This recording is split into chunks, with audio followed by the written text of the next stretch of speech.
You guys had that 13-point lead combined with the ejection with Austin there. What kind of changed? I mean, obviously it deflated us a little bit. You know, you lose a big piece like that. You know, he had every right to you know, argue the missed call. But what he said after that, I don't think it warranted him being kicked out. What was the explanation that you got? That he said the F-bomb too many times. But he said it in the beginning, and he left it alone, and he said it's pretty obvious. So I think Rodney thought he said it again, but he didn't say it again. JJ talked about just the comfort and the rhythm that you had for yourself there in the fourth. How do you feel about the looks you got? Our look have been in this situation. Is it unspoken? Like, how are you guys feeling it out? You run the set that the coaches, JJ draws up, and you execute it and we executed. We just didn't make it.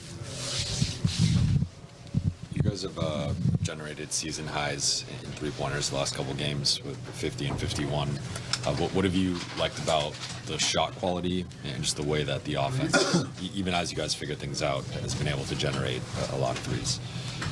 I don't know. You know, I'm not. Don't ask me a three-point question, please. we generated. We got to. You know, we did a good job of getting guys great looks. We had great looks, and we just didn't make them. So are you seeing the benefits of teams doubling you and Luka and kind of the open shots that creates for your teammates? Yeah, for sure. And that's gonna be it every night. You know, obviously, myself and Luka, AR, we're gonna draw so much attention.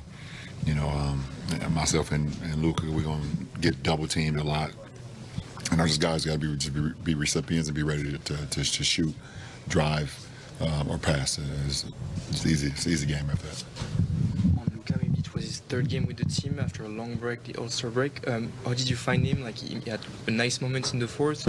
He's still not 100%, but he's progressing. Luka? Luka. Yeah. I mean, it's just like you said, it's his third game since Christmas. You know, and it's his third game with us in the sense of just trying to. He still doesn't know all the plays. He doesn't know all the defensive coverages, all the signals and things that we've built since September. So, you know, obviously we're trying to fast track it on the fly. He's coming back from his injury. He's getting back into form. So we're all working through it together. After the Luka trade, I think Ali brought up the fact that you like to say sometimes you've kind of seen everything in this league, but the Luka trade wasn't something you saw. And then the Williams trade being rescinded, I imagine you haven't seen too often in your career. You know, I don't know, it hasn't happened since before you were playing. What was it like just to have him on the opposite side of things? You find yourself attacking him at the rim, finishing the dunk? It wasn't. He was never a teammate. He never stepped into the locker room. He never came, and we never seen him. You know, we know the trade went down, but we never seen him. So when the guy rescinded, it just was back to what it was before. So it was no different. How's your foot doing? JJ talked about it yesterday. It's going to be something that we got to manage for the rest of the season and going into the postseason. But I was happy I was able to get some days off and you know, kind of be around the clock and make sure I was available for tonight. Last question. Thanks, Sergeant. Thanks, bro. I'm sure you weren't surprised at the technical going over to the ref. Were you surprised at the second, and did you get an explanation as to why you got ejected? I get the first one. Obviously, I approached him. I vocally said what I needed to say. And the second one, I was surprised. I'm walking away, and as soon as I heard the whistle, I kind of knew what had happened, but felt like it was quick. I'm walking away. Vando told me after the game that Rodney said I said it 3 times, so I guess that third time is the charm of getting the second text. So I got to do better. I just don't know the fine line of, you know, I've been in the league for 4 years now, and I've heard many things said to the refs from, you know, certain people, and nothing to be done, I guess. But when it's unexpected from somebody, that's when, you know, I guess, the biggest issues happen. So, like I said, I got to be better. I don't need to put myself in that position. I felt like he missed the call. I don't know. I haven't seen it. So, yeah, I got to be better. You guys had been in that really good rhythm before the All-Star break, with the kind of the exception of that last game against Utah. Where do you feel like you got to refine the cohesion and, you know, get Luka integrated and all know when things are going to happen on the offensive end to start? Yeah, I think it's. I don't think anybody thought that it was gonna click right away.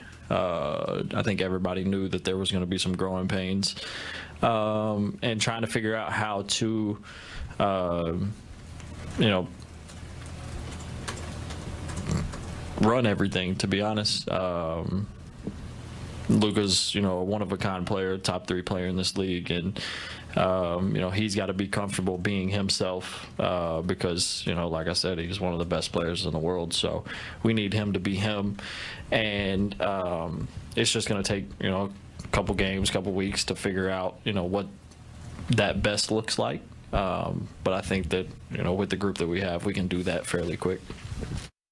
Rob, Perez, I think that's why everyone loves Austin Reeves, and Rodney the ref included. But he makes such a great point. We all talked about it. I mean, yeah. He says what he said. He gets the tee. He understands he gets. But when he hears the whistle, he turns around, and that's when he gets the second one. So because he turned around and whatever he said, he gets the second one. But that was really, I just, you know. Yeah. He didn't get any kind of benefit of the doubt. But maybe because it was unexpected. Yeah, I've been in positions like that before where I always talk about with refs, the inconsistency. At the end of the day, every player in this game is a hard-working player. That's why they're in the NBA, and they all should be treated equally, treated the same.